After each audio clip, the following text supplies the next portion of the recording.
Hello. I would like to talk about how Ludwig Wittgenstein changed my view of why we read, how we read, and why and how we write as well, in terms of creative writing.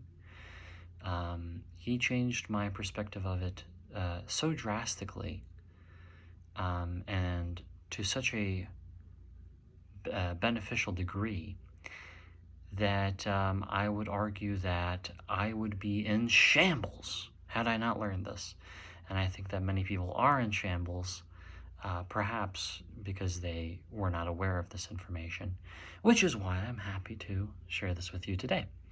Basically, Ludwig Wittgenstein on the surface is not entirely concerned with literature, although I believe he was quite a fan of Leo Tolstoy, and I imagine works like that, probably to a degree because of their transformative quality.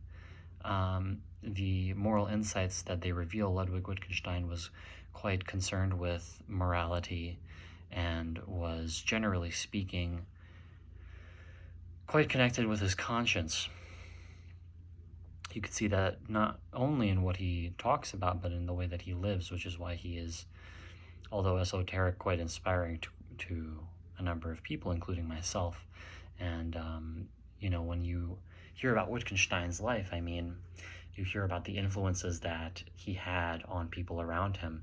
The people around him, his students, turned into mini-me's when they understood a level of him, a degree of him, that is, they turned into his mini-me's, and to a degree he was criticized for that, because he was having successful people, it's my understanding, to the degree to which it is his fault is a matter of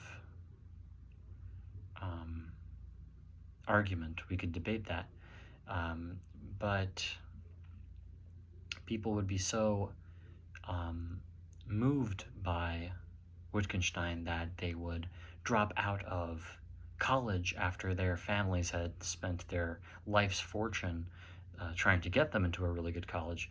Those individuals would drop out of college to go and live the philosopher's life, the life of a person who stands by their ideals and is, not just all bark. So Wittgenstein was that sort of fellow who was very tied to his conscience, and that could be a reason that he read Tolstoy and was so moved by Tolstoy and was a fan. But Wittgenstein teaches us through his exploration of logic, and in particular the subject of logical space, which we could talk about today. He teaches us how to explore literature as a unique form of deductive reasoning. And in simpler terms, I mean basically how to read literature and get a lot out of it, transform yourself to the utmost degree that you perhaps can. Obviously, being intimate with reading comprehension, which is what the American public school system dedicates its English faction towards, right? Reading comprehension is kind of the big thing. It's not only about reading comprehension. You want to know what you read for transformation, to support the conscience, and ultimately just make yourself feel better in life, I think is the simplest way to put it. And you don't necessarily have to dedicate it all to the conscience, because that puts your emotions on a hierarchy, and that's a very complicated conversation. It's not necessarily the case that your emotions are hierarchical, but you shouldn't ignore your emotions. You shouldn't say because your conscience is not above your lust or your greed, that doesn't mean that you should ignore your conscience. I digress. I'm just trying to say that the public school system here, which is a matter of conversation because of its relation to reading comprehension, the lack of transformative insight that it offers, generally speaking. the public school system, it gives us that reading comprehension stuff, but it doesn't give us the tools that we need to satisfy our several drives, which are all competing, including the conscience, including our vices, if you'd like to call them that. It doesn't give us the tools to satisfy ourselves in a healthy way. In other words, to emotionally regulate, for my fellow psychologists. I say fellow, I don't have a degree or anything, but you know, as Mark Twain said, to paraphrase him, I never let schooling get in the way of my education, all right? Nietzsche called Fyodor Dostoevsky a psychologist, although I don't think Dostoevsky was recognized in the field of psychology. I'm not 100% sure how established the field of psychology was in the 1860s, but anyway. Yeah, ultimately, we're kind of getting into the subject of transformative work, and the way Ludwig Wittgenstein offers an insight that obviously my fellow Americans have probably not received about the transformative quality and how to be transformed fully by works. But what is the answer there? So the answer is logical space. If you're not familiar with what that is, essentially it's your imagination and the internal logic of your imagination. The way that your imagination makes sense. That's one way to put it. You could also express this in formal logic terms and stuff like that. But if you know all that already, I mean, you're probably more familiar with logical space and don't need this sort of layman summation of it. But basically, yeah, I mean, let me give you an example. If Joe is going to the store and he's at the store, he probably is not also at SeaWorld. That doesn't make much sense, right? So that is logical space. You just imagined Joe walking to the store, and he's at the store. He's not also at SeaWorld. That violates the logical presupposition that a person cannot be in two places at once. Okay, so logical space is sort of your imagination, all right? But it's this, I like it. It's kind of interesting that logical space is, yeah, it's sort of like a retitling, a semantic activity of renaming, your imagination. But it gives it this credibility all of a sudden, because obviously, people like William Blake exist to underscore the value of imagination, because unfortunately, although we use our imagination every single day, if you go to a Harvard college probably, or my cat is with us today, as she probably will be if I continue making videos. But she's got to put in her 5 cents. You can't, silence that individual.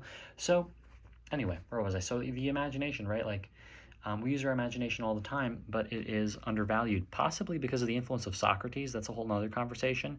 To quote William Blake, the head sublime, the heart pathos. That's from his work, The Marriage Between Heaven and Hell, which is basically referencing Aristotle and the way in which the Socratic tradition, and I'm including Aristotle in the Socratic tradition, although many people would just call him an Aristotelian, it's important to recognize they're all from the same branch of Socrates. This whole tradition, I mean, remember when Socrates, in the Apology of Plato, refused to bring his wife and children or child, at least his wife, to come in and cry on his behalf, because he believed that emotions will just muddy up the rationality of the court. But in fact, that is very contestable. That is not totally, I think plenty of philosophers, G.E. Moore comes to mind, would be like, well, maybe you should let your wife show the emotional side of it, because in a way you're silencing the emotional information that you're able to provide to the situation. So for one reason or another, I mean, I think Socrates' influence may be a significant reason. It could also be, there could also be other factors. Empiricism very much highlighting what we see, and Aristotle again with the five senses, again, that really undermines our imagination and our emotional sides, which all present us with valuable information, and we should reasonably use all the information that we have and whatnot. But yeah, so now, in a way, Wittgenstein is once again underscoring the value of imagination, but in just this very academic way. In particular, he's looking at the internal logic of imagination, because your imagination could have an internal logic, which you could say is like a blueprint for reality, right? Your imagination is like a blueprint for reality. And with your imagination, you can say, for instance, if you want to play like a sport, or let's say specifically golf, if you're trying to golf and you're trying to hit the ball in the hole, you can use your imagination and think, how should I stand here? How should I position myself? Let me imagine the ball rolling in. And is it going to get in the hole if I stand like this? Imagine it? Probably not. Stand in a different way, hit it in a different way with different energy, and then the ball will get in. You just used your imagination as information to help you predict what is going to happen. So imagination is very important. But in a very analytical way, obviously for creativity it's important, and my creative friends will know that, but in a analytic way, I mean, think of chess players. That's an analytic activity. It's not a very creative activity, as Bobby Fischer will probably tell you.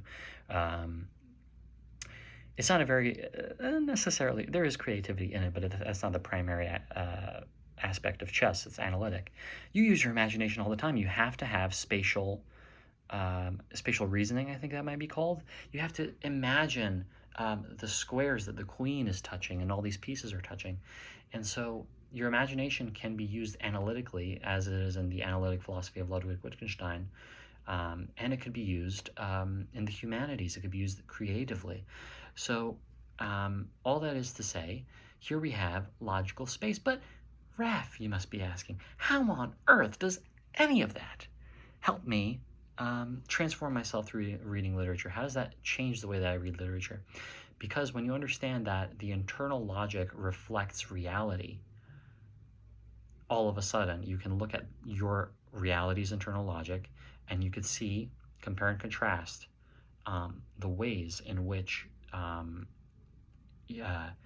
your rules correlate with the work that you're reading. So let me give you an example. I was deeply changed by a book called No Longer Human by Osamu Dazai.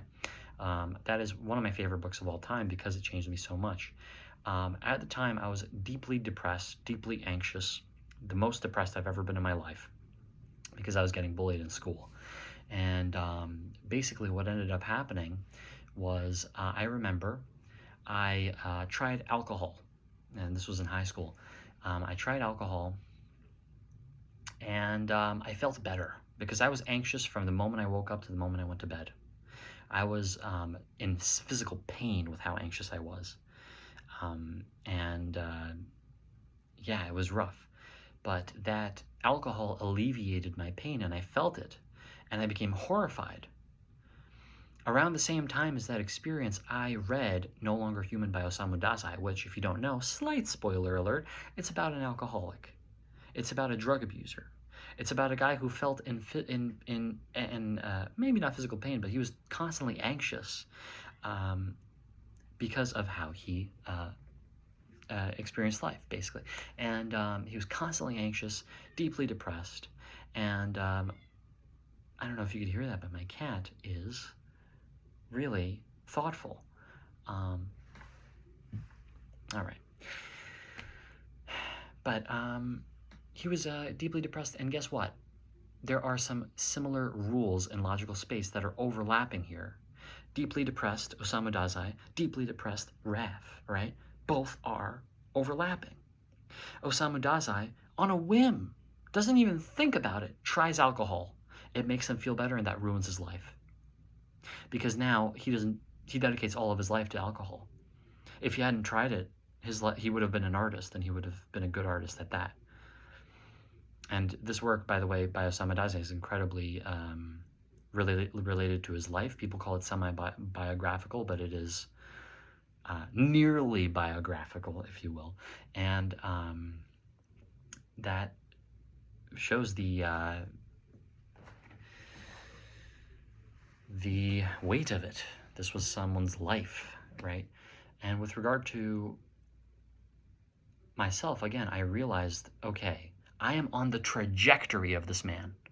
I am on the trajectory of becoming an alcoholic. And because I've read this book and I lived this person's life through a book, I've been in his shoes, I've walked his path, and I know what it's going to lead to. That book made me realize I cannot touch alcohol because I'm going to become an alcoholic. And also that experience of trying it like once for the purpose of screw my life, let's try it. And guess what? That analysis, that reflection of the rule, anxious person tries alcohol, it's like X, and then what do you get from the function? You get Y, if you will. Anxious person who's anxious all the time tries alcohol, probably, possibly, I don't know, maybe not probably, that's a statistical question, but in terms of logically, could very well become an alcoholic. And let's just save ourselves the trouble and not do that. And with a individual like me, anxious person all the time, let's just take the tries alcohol part out. And then now here I am, I'm a teetotaler, meaning I totally abstain from alcohol. Although I'm not even 21, but you know how it is in life, people offer it to you. And I'm a square. I'm a square, I can't do it. And I just don't get into it. Sometimes it's difficult socially, but I have to remember, and it felt, you know, Dazai makes you feel it. Books make you feel the lives. That's why it's not just a rational experience. It is a experience of living someone's life, because you experience the emotional elements of it as you read the work. And so I was deeply moved by that. And I was moved by other writers as well, by Lermontov, the Russian poet, in particular by Sayaka Murata, another Japanese writer. And I'm trying to think who else comes to mind. But you get the drift. Either way, that is essentially how you use logical space to make sure that you're transformed to the greatest degree that you can. You reflect on the rules established by the author. You take this kind of person and they do this, what happens? Look at yourself or look at people you know. That kind of person, they do this and that, what is going to happen? And you gain wisdom from that. Another book that I was moved by was The Metamorphosis by Franz Kafka. Obviously, super talked about book. It's a classic for a reason. And very influential in terms of voice. I mean, that is probably one of the biggest influences, I think, is the voice of Kafka in writing, which I think really, whatever, that's a different subject. But with that, I thought, you know, okay, person feels like a bug. What is going to happen to a person who has the worth of an insect? The worth of an insect. Look at the way people treat insects and why. Because of their worth, their value. And if you as a person have that value and worth, it's not going to be good. But does that mean what they're doing is conscionable? Does that mean what the way that you're treated is morally right or fair? It's obviously not fair, but is it morally right the way they're doing it? No. Does it mean that you have to do immoral things to get value? That's a matter of the way you value your emotions and the way you value your different feelings. Would you be more comfortable having your conscience bother you because of the way that you've achieved worth? Or would you rather be totally abandoned or betrayed while having a clear conscience? And that decision is going to decide a lot of things for you. But basically, again, you look at the kind of person, the rule, a person who has very little value socially, and then you look at what happens to them. So then you look at yourself. If I have very little value socially, what is a possibility of what could happen? And the thing about books is oftentimes they don't give us probabilities, but they give us possibilities. Because it's also possible to write The Metamorphosis and have it be an inspiring story of how people love you anyway. That's totally possible. But that's not the possibility explored in The Metamorphosis. That's another thing. You don't want to be too depressed by the stuff you read because these are possibilities, not probabilities. That's one of the reasons that I really value interdisciplinary study is I like statistics, I like physics, I like chess, and I like literature and history and philosophy. And these things really build on each other. They give you lenses to look at the other one in, if that makes sense. Chess gives you an analytical lens to look at literature and writing through, I guess. So it's very insightful. But anyway, I'm going to leave it around there. I think you understand. Again, I'm going to repeat it. Logical space. It helps you map out what the literature is trying to show you deductively, you could say, and by that I mean like a math equation. This times this equals this, person does this, this is how it ends. And that is an immense value in reading.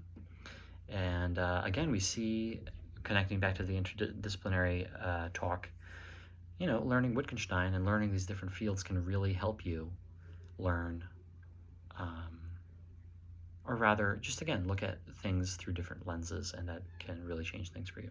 So I'm going to go console my cat, who has been really dying to put in her 5 cents or 2 cents or whatever the expression is into the conversation. But much love. Thank you for listening all the way through. If you've gone this far, you're very cool. And all the best to you. All right, bye-bye.